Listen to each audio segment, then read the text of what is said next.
সুপ্রিয় দর্শক, আসসালামু আলাইকুম। আপনাদের সবাইকে স্বাগত জানাচ্ছি এখনকার আলোচনা। আপনাদের সঙ্গে আছি আমি সিরাজুল ইসলাম।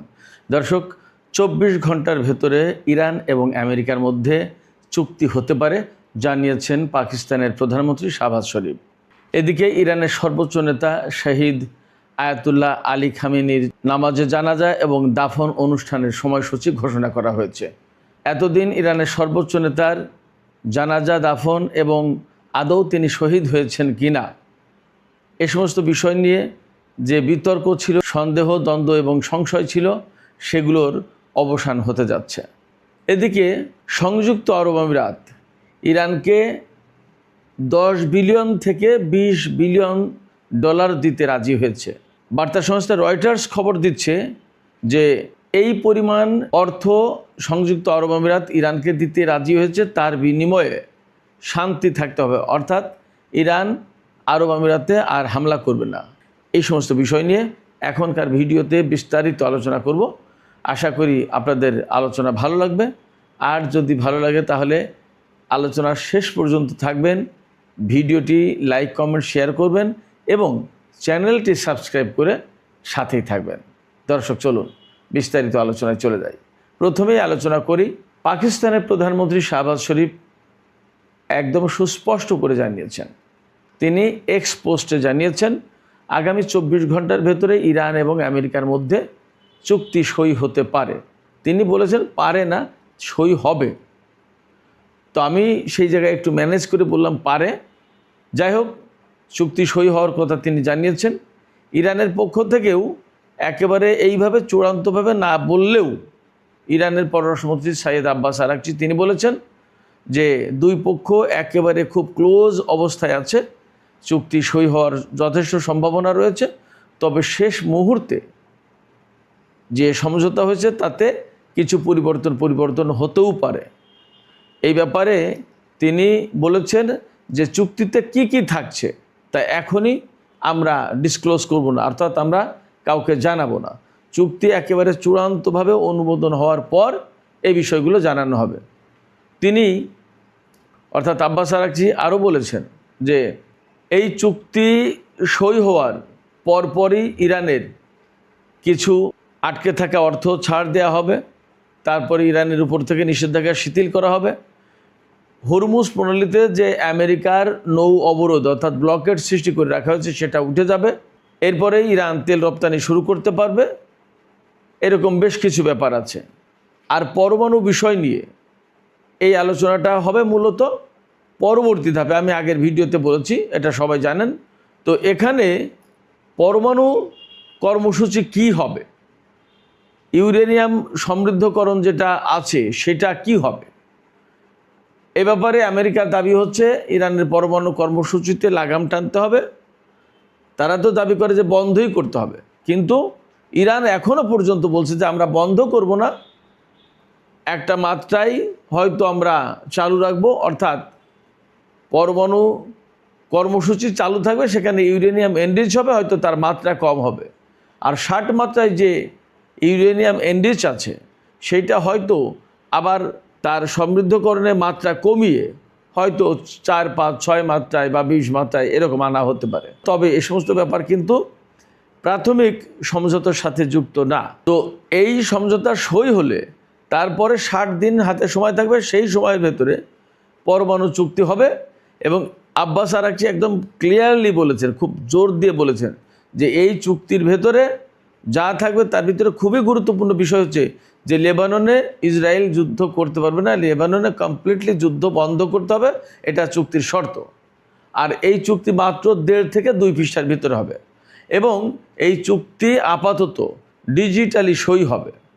ডিজিটালি সই হওয়া বলতে আমি যা বুঝতে পারছি সম্ভবত যে এটা পাকিস্তানেও যাবে না, জেনেভাতেও যাবে না, কোথাও যাবে না।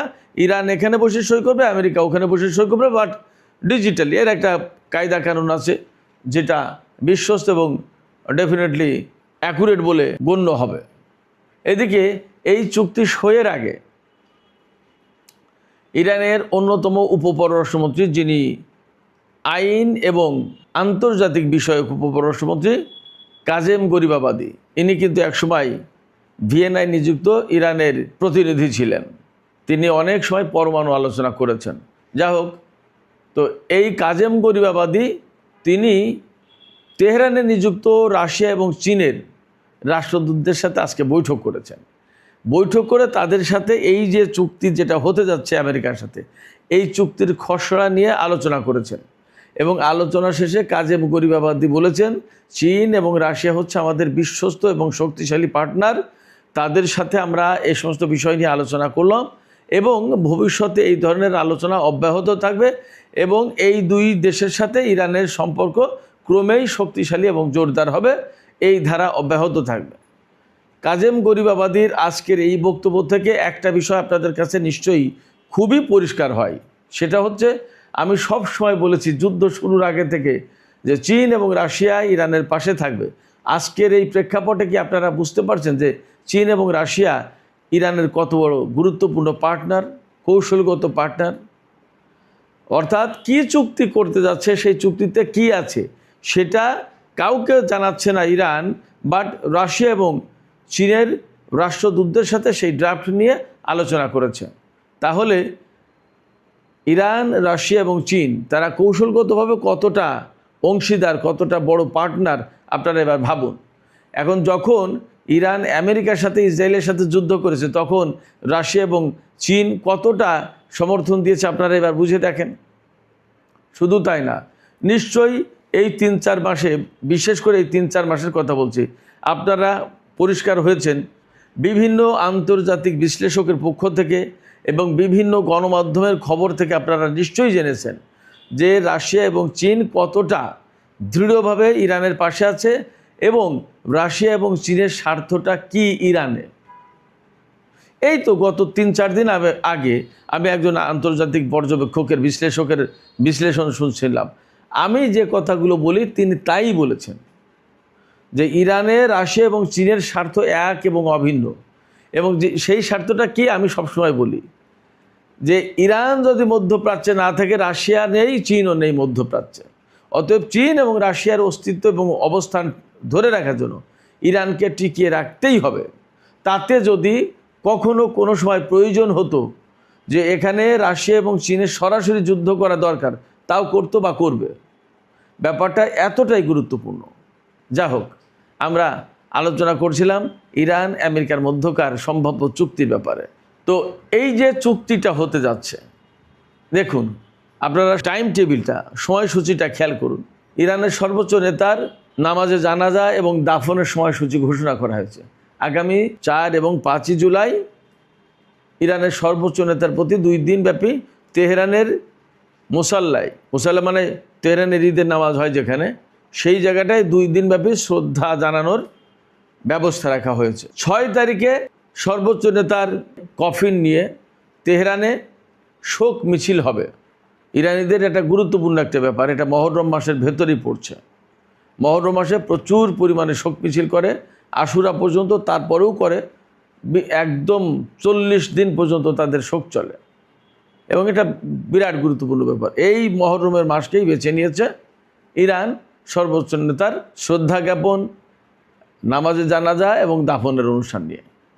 তো 7 তারিখে তেহরানে নামাজে জানাজা অনুষ্ঠিত হবে এবং এই নামাজে জানাজা, শ্রদ্ধা জ্ঞাপন, শোক মিছিলেও অংশগ্রহণের জন্য ইরানের লোকজন তো থাকবেই, সারা বিশ্বের যারা ইরান প্রেমিক, ইরানের সর্বোচ্চ নেতার প্রতি যারা ভালোবাসা রাখেন, শ্রদ্ধা রাখেন, তাদেরকে যাওয়ার জন্য উদাত্ত আহ্বান জানিয়েছে ইরান। এরপরে 8 তারিখে আপনারা সবাই জানেন ইরানের কোম শহর হচ্ছে পবিত্র নগরী বলা হয়, ধর্মীয় নগরী। এখানে আহলে বায়াতের বংশধারার একজন ইমামের কন্যার মাজার রয়েছে এবং কোম হচ্ছে ইরানের ধর্মতত্ত্ব এবং রাজনীতির একটা গুরুত্বপূর্ণ কেন্দ্র। এই কোমকে কেন্দ্র করে ইরানের যে সমস্ত বড় বড় আলেম, ওলামা, স্কলার, রাজনীতিবিদ, দার্শনিক, এই কোমকে কেন্দ্র করে তাদের মূল কার্যক্রম পরিচালিত হয়। কোম খুবই গুরুত্বপূর্ণ। এই ধর্মীয় নগরী কোমে, পবিত্র নগরী, সেখানে 8 তারিখে জানাজা অনুষ্ঠিত হবে সর্বোচ্চ নেতার। এরপরে জুলাইয়ের 9 তারিখে মাশহাদ শহর, ইরানের সবচেয়ে গুরুত্বপূর্ণ মাশহাদ শহর, পবিত্র শহর, পবিত্র নগর। মাশহাদ হচ্ছে একেবারে আফগানিস্তান সীমান্তে, খোরাসান রাজাবি প্রদেশের রাজধানী, খুবই গুরুত্বপূর্ণ এবং সম্ভবত তেহরান শহরের পরে বৃহত্তম শহর, দ্বিতীয় বৃহত্তম শহর হচ্ছে এই মাশহাদ শহর। সেখানে শিয়া মাযহাবের অষ্টম ইমাম ইমাম রেজার মাজার রয়েছে। এই ইমাম রেজার মাজারে 9 তারিখে সর্বোচ্চ নেতার জানাজা হবে এবং সেখানে দাফন হবে। এই 9 তারিখ হচ্ছে ইমাম সাজ্জাদ অর্থাৎ ইমাম জয়নুল আবেদিন, ইমাম হোসেনের ছেলে, তার শাহাদাত বার্ষিকীর আগের রাত। এই সময় সর্বোচ্চ নেতাকে দাফন করা হবে, চূড়ান্তভাবে দাফন করা হবে মাশহাদ শহরে ইমাম রেজার মাজারের পাশেই। ইমাম রেজার মাজারে আমি গিয়েছি ইরানে থাকাকালীন, বিরাট বিশাল মাজার। আমি মনে করেছিলাম যে ছোটোখাটো একটা মাজার হবে, কতই বার মানুষ, হয়তো 200-400 লোক হবে, বড় জোর। মাই গড, আমি ইমাম রেজার মাজারে প্রথম যেদিন গেলাম, গিয়ে দেখি যে শত শত মানুষ, কি হাজার হাজার মানুষ। এত সম্মান আহলে বায়তের অন্যতম এই সদস্যের প্রতি, ইমাম রেজার প্রতি। অ্যাট এ টাইম 1 লাখের বেশি মানুষ এখানে নামাজ আদায় করতে পারে। এত বিরাট বিশাল কমপ্লেক্স। মাজার শুনলে আবার আমাদের দেশের অনেকেই এটাকে বলে মাজার পূজা, মাজার পূজা। নো ভাই, কোনো মাজার পূজা নেই। সেই মাজারে মানুষ শ্রদ্ধা জানাচ্ছে ইমামের প্রতি, কোরআন শরীফ পড়ছে, হাদিস পড়ছে, নামাজ পড়ছে, জিকির আজগার করছে, খাচ্ছে, দাচ্ছে, ঘুমাচ্ছে, বসছে, কথা বলছে, সব কিছু চলছে। কোনো মাজার পূজা, ওই নাচানাচি, গাওয়া গাই, গাঁজা খাওয়া, ভাং খাওয়া, ওই লুবান বাতি জ্বালানো, কোনো কিছু নেই। শুধু ইবাদত বন্দেগীর ভিতর দিয়ে এবং ইমামের প্রতি শ্রদ্ধা জানানোর ভেতর দিয়ে তার প্রতি দুরুদ পড়ছে, সালাম পড়ছে। আর দুরুদ সালাম মানেই আল্লাহুম্মা সাল্লি আলা মুহাম্মাদ ওয়া আলা আলি মুহাম্মাদ, এইভাবে পড়ে শিয়ারা, ইরানের শিয়ারা এইভাবে দুরুদ পড়ে। নবীজির প্রতি দুরুদ, তার আহলে বায়তের প্রতি দুরুদ। যাই হোক, এই সমস্ত নিয়ে প্রয়োজনে অন্য কোনো দিন একটা আলাদা ভিডিও করা যেতে পারে। তো আয়াতুল্লাহ আলী খামেনির প্রতি শ্রদ্ধা, ভালোবাসা, তার জন্য শোক মিছিল, নামাজে জানাজা, এত কিছুর আনুষ্ঠানিকতা সব শেষ হবে 9 জুলাই। এটা আমি বলছিলাম এই কারণে যে এই যে চুক্তিটা হচ্ছে কখন, যখন ইমামের অর্থাৎ ইমাম খামেনির, ইমাম আলী খামেনির নামাজে জানাজার চূড়ান্ত সিদ্ধান্ত ঘোষণা করা হয়েছে, তার আগ মুহূর্তে এই চুক্তি হচ্ছে।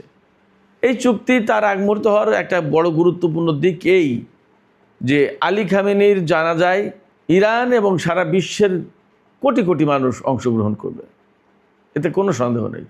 ইরানের পক্ষ থেকে তো কোটি কোটি মানুষ হবেই, সারা বিশ্ব থেকে আরও হাজার হাজার মানুষ আসবে। সব কিছু মিলে এত বড় আয়োজন, একটা শান্তিপূর্ণ পরিবেশ প্রয়োজন। হয়তো সেই শান্তিপূর্ণ পরিবেশ নিশ্চিত করার জন্য একটা চুক্তি দরকার। সেই চুক্তিটা হয়ে যাচ্ছে, এরপরেই সাইয়েদ আলী খামেনির জানাজা, শোক মিছিল, দাফন সম্পন্ন হবে। তো এই যে চুক্তি হচ্ছে, এই চুক্তির ভেতরে কি কি পাবে ইরান, কি কি পাবে আমেরিকা, তার বিস্তারিত এখনও কিছু জানা যায়নি। আমি দুপুরের ভিডিওতে কিছু বলেছিলাম। তবে একটা কথা পরিষ্কার, যে কোনো চুক্তি হতে গেলে তো দুই পক্ষেরই একটা স্যাটিসফ্যাকশন লাগে। কিন্তু এই চুক্তিতে স্যাটিসফ্যাকশন যতটা কাজ করছে, তার চেয়ে অনেক বেশি কাজ করছে দুটো জিনিস। একটা হচ্ছে ইরানের কঠিন অবস্থান, শর্ত, কারণ ইরান এখন উইনিং সিচুয়েশনে, আপার হ্যান্ডে। তার কথা না শুনলে চুক্তি হবে না, আমেরিকা বিপদে পড়বে। এটা হলো একটা দিক। আর একটা দিক হচ্ছে যে চুক্তিটা অনেক বেশি প্রয়োজন ইরানের চেয়ে আমেরিকার, কারণ আমেরিকা এত সংকটে, বিশেষ করে ডোনাল্ড ট্রাম্প এবং তার প্রশাসন, সেক্ষেত্রে চুক্তিটা তার খুবই জরুরি। এই জন্য তার স্যাটিসফ্যাকশনের চেয়ে তার জরুরত পূরণ করার বিশ্ববাসীর কাছে বা আমেরিকার জনগণের কাছে এখন দেখানো দরকার চুক্তি আমরা করেছি। পরমাণু চুক্তি এমন একটা অবস্থায় যাবে, সে দেখাতে চায়, ডোনাল্ড ট্রাম্প দেখাতে চায় যে আমি বারাক ওবামার চেয়ে ভালো একটা চুক্তি করেছি। কি হবে না হবে সেটা পরের গল্প। যাই হোক, আবার ইরানও মনে করছে যে এই মুহূর্তে যুদ্ধ না করে চুক্তির ভেতর দিয়ে যদি আমাদের অনেক কিছু অ্যাচিভ করা যায় তাহলে তাই ভালো। ইরানের পক্ষ থেকে আব্বাস আরাকচি একটা কথা পরিষ্কার করে বলেছেন, যদিও সব কিছু তিনি স্পষ্ট করেননি, প্রকাশ করেননি, তবে বলেছেন যে হরমুজ প্রণালী তার আগের অবস্থায় আর ফিরে যাবে না। এবং ইরানের পক্ষ থেকে বারবারই বলা হচ্ছে হরমুজ প্রণালীর ম্যানেজমেন্ট কীভাবে কী চলবে না চলবে, এটা ইরান এবং ওমান দেখবে, এবং এই ব্যাপারে ওমানের সাথে নিয়মিত কনসালটেশন হচ্ছে, পরামর্শ করা হচ্ছে। সেক্ষেত্রে এই চুক্তি আমরা আপাতত ধরে নিতে পারি যে মধ্যপ্রাচ্যে একটা শান্তির বার্তা ছড়িয়ে দেওয়ার ব্যবস্থা করছে, হবে। তবে আমি আবারও কয়েকটা জায়গায় প্রশ্ন তুলি যে ইরান চুক্তি করলো আমেরিকার সাথে, কিন্তু আমেরিকা এই চুক্তি পুরোপুরি মেনে চলবে কি না, এটা যেমন প্রশ্ন থাকছে, তেমনি লেবাননের যুদ্ধবিরতি হওয়ার কথা পরিপূর্ণভাবে। শুধু লেবাননের না, আব্বাস আরেকটি জানিয়েছেন যে ইরান, লেবানন সহ এই অঞ্চলে যত জায়গায় যুদ্ধ হচ্ছে তার প্রত্যেকটা জায়গায় আমেরিকা এবং ইসরায়েল যুদ্ধ বন্ধ করতে বাধ্য এই চুক্তি অনুযায়ী। যদি তাই হয় তাহলে গাজা, ফিলিস্তিন একইভাবে চলে আসছে। প্রত্যেকটা জায়গায় ইরান এই চুক্তি ইমপ্লিমেন্ট করবে, কিন্তু আমেরিকা এবং ইসরায়েল ইমপ্লিমেন্ট করবে কি না। যদি ইমপ্লিমেন্ট না করে তাহলে কিন্তু এই চুক্তি ভেঙে যাওয়ার সম্ভাবনা আছে, এবং চুক্তি ভেঙে গেলে কি হবে সে ব্যাপারে ইরানের পররাষ্ট্রমন্ত্রী একদম পরিষ্কার বক্তব্য দিয়েছেন। তিনি বলেছেন যে যদি আমেরিকা এবং ইসরায়েল এই চুক্তি না মানে তাহলে পাল্টা জবাব হিসেবে ইরানের যা করা উচিত ইরান তা করবে, তা করতে মোটেই দ্বিধাবোধ করবে না। তিনি সরাসরি বলেছেন যে আমেরিকা এবং ইসরায়েল যদি যুদ্ধ চায় তো তার জন্য একদম পরিপূর্ণভাবে ইরান সবসময় প্রস্তুত থাকবে, প্রস্তুত আছে। এই চুক্তি সই হওয়ার অর্থ দাঁড়াচ্ছে হরমুজ প্রণালীতে অনেকটা স্বাভাবিক অবস্থা ফিরে আসবে, অর্থাৎ জাহাজ চলাচল শুরু হবে, ইরানের উপর থেকে অনেকগুলো নিষেধাজ্ঞা চলে যাবে, ইরানের অর্থ ছাড় হবে, যুদ্ধ তো সবার আগে বন্ধ হচ্ছে। এরপরে আরও বৃহত্তর শান্তি প্রতিষ্ঠার জন্য পরমাণু বিষয় নিয়ে আলোচনা শুরু হবে, এবং সেখানে হয়তো হরমুজ প্রণালীর বিষয়েও আরও কিছু আলোচনা হতে পারে। যা হোক, এই চুক্তির ব্যাপারে আমি যা বুঝতে পারছি সেটা হচ্ছে যে বেসিক্যালি এবং প্রধানত এখান থেকে সবচেয়ে বেশি লাভবান হবে ইরান, যার কারণে ইরান যুদ্ধের ময়দানে জবাব দিয়েছে। তবে চুক্তির ব্যাপারেও তারা আগ্রহী ছিল এই কারণে যে যদি আমাদের এই লাভ চলে আসে তাহলে মন্দ কি, যুদ্ধ তো করলামই, এবং আমেরিকাকে যে জবাব এবং যে মেসেজ দেওয়ার দরকার তা তো দিয়েছি। নট অনলি দ্যাট, সারা বিশ্বের কাছে পরিষ্কার মেসেজ দিয়েছে ইরান যে আমেরিকা এবং ইসরায়েলকে অ্যাট এ টাইম মোকাবেলা করতে পারে।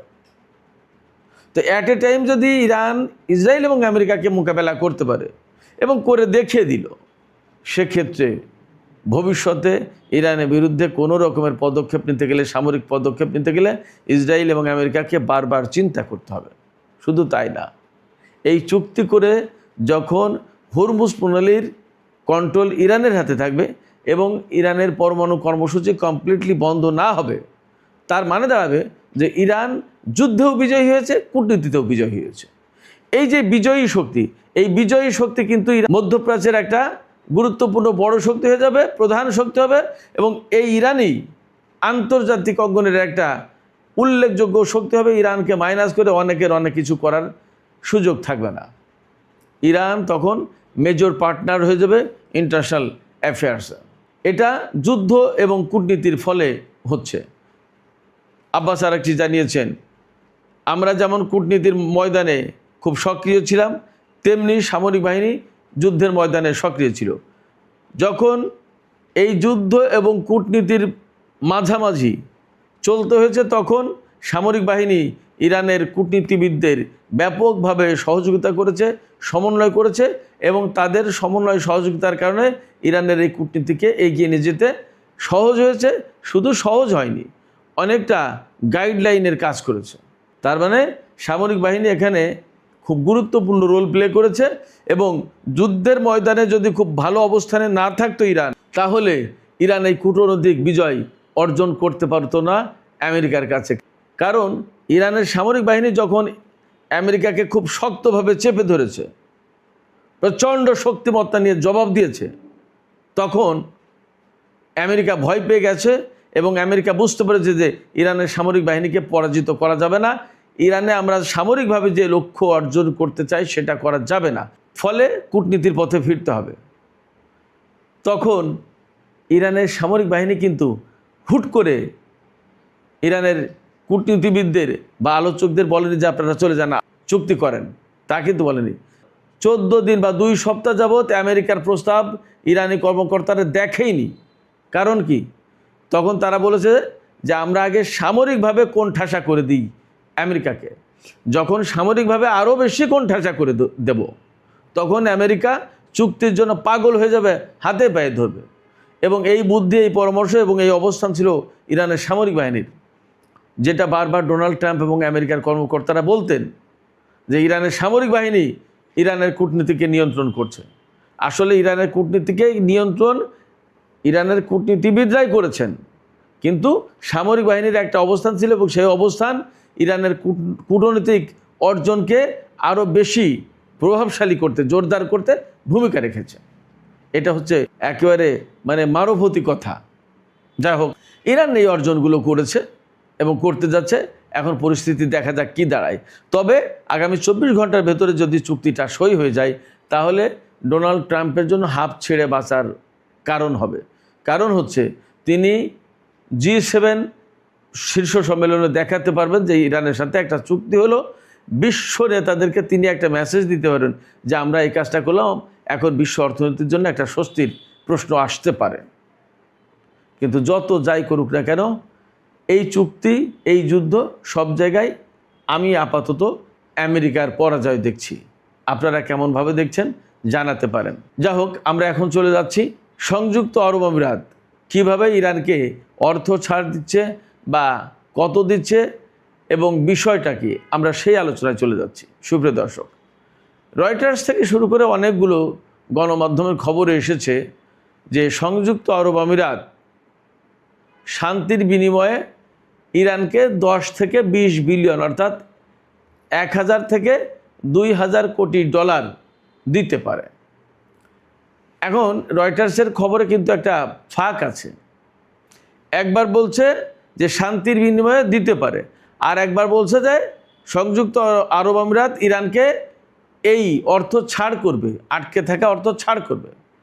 তো এখন আটকে থাকা অর্থ মানে কি? আটকে থাকা অর্থ মানে আমেরিকা নিষেধাজ্ঞা দিয়েছে, সেই কারণে ইরানের অর্থ আটকে ছিল, সেই অর্থ ছাড় করবে।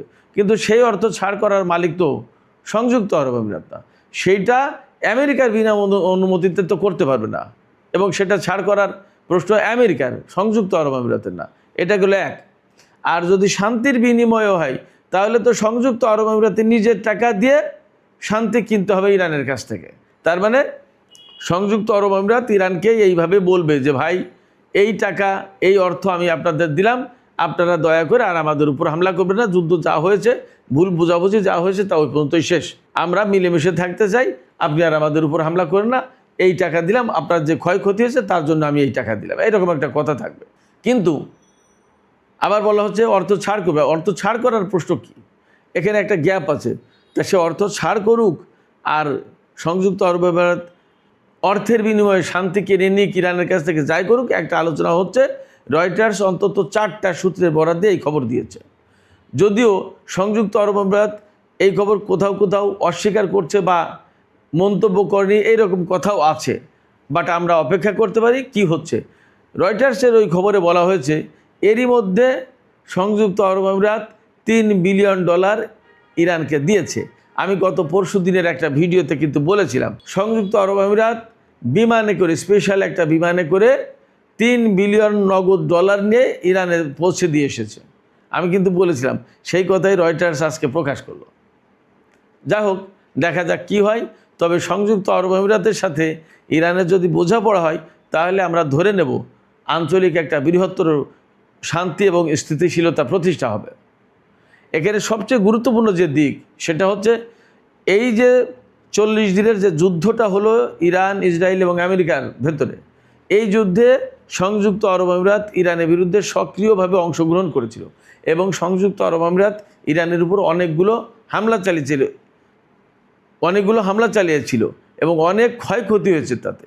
সেই জায়গায় যদি সংযুক্ত আরব আমিরাত ইরানকে এই অর্থ দিয়ে শান্তি কিনে নেওয়ার চেষ্টা করে, তার মানে দাঁড়াচ্ছে এই সংযুক্ত আরব আমিরাত আমেরিকা এবং ইসরায়েলের উপর আর ভরসা রাখতে পারছে না।